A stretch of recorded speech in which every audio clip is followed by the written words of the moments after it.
শুরুতে সরকারি দল কোনো কিছু শুরুই হলো না, তার আগেই কেন তারা বললেন বাংলাদেশিরাই এই খুনটি করেছে? তাহলে এক, সরকার জানে কারা খুন করেছে। দুই, সরকার জানে কেন খুন করেছে।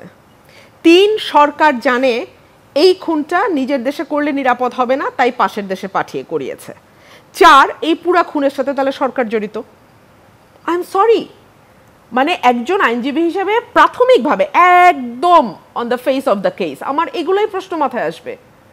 সরকার যদি এত দৃঢ়তার সঙ্গে বলতে পারে বাংলাদেশিরাই খুন করেছে, তার মানে সরকার পুরা বিষয়টা জানে। তাইলে আর এখন রাগঢাক করে না করে, গুড়গুড় না করে বলে দিলেই হলো। আপনি পুরো সরকারকে কেন এর সাথে সংযুক্ত করেন? না হলে বলছে তো কোন একজন ব্যক্তি। আচ্ছা, যেই ব্যক্তি বলেছেন তিনি সরকারের অত্যন্ত গুরুত্বপূর্ণ অবস্থায় আছেন এবং তিনি সেই পদাধিকার বলেই কথা বলেছেন, অর্থাৎ তিনি সরকারের যেই বয়ান সেটাই উনি সামনে এসে বলেছেন। আমি তো ওই ব্যক্তিকে খুনি বলতে পারবো না, কিন্তু আমার বলতে হবে ওনারা জানেন। এই মেশিনারি, স্টেট মেশিনারিজের সঙ্গে যারা যুক্ত, সরকার পরিচালনার সঙ্গে যারা যুক্ত, তারা জেনে শুনেই বলছেন এই ঘটনাটা ঘটিয়েছে। না হলে আহারে ভাই, আপনি আমার দেশের মানুষের ঘাড়ে যে দোষটা দিলেন সবকিছু শুরুর আগে, সেটা কিসের ভিত্তিতে দিলেন? এই প্রশ্নটা তো জবাব দিতে হবে। কেন আপনি বললেন বাংলাদেশের? তাহলে আপনি জানেন। আপনি তো বললেন বাংলাদেশিরা, তাহলে আপনি জানেন। আপনি যদি বলতেন যেই খুন করে থাক বিচার হবে, যেই খুন করে থাক আমরা ধরার চেষ্টা করছি, আমরা চেষ্টা করছি তদন্ত করে বের করার, সেটুকু বললে ন্যায্য বলা হতো।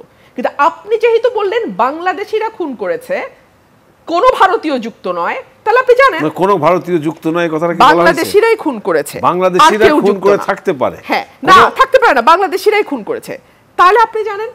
আচ্ছা দেখুন, আরেকটা বিষয়, রাজনৈতিক বাইরে তো কিছু নয়। আপনি ব্যাংক খাত নিয়ে আলোচনা আমরা শুরু করেছিলাম, এরপর সেটা জেনারেল আজিজে গেল, সেটা এমপি আনারে গেল, সেটা আমলাদের গাড়ি আনা আলোচনায় গেল, নানান দিকে আলোচনা গেল।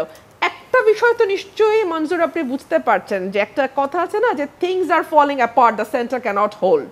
আমাদের এখন সেই অবস্থা, সবকিছু ভেঙে পড়ছে। কেন্দ্র মনে করছে যে তারা নিয়ন্ত্রণ করতে পারছে, কিন্তু কেন্দ্র নিয়ন্ত্রণ করতে পারছে না।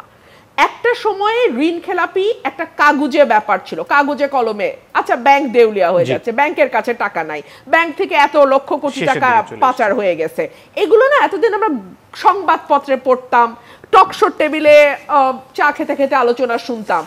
এখন কিন্তু আপনি নিজে গিয়ে ব্যাংক থেকে টাকা তুলতে পারতেছেন না। এখন কিন্তু ব্যাংকের কর্মকর্তা কর্মচারীরা বলছে ব্যাংক খুলতে পারবো না ভাই, খুইলা মার খাবো নাকি।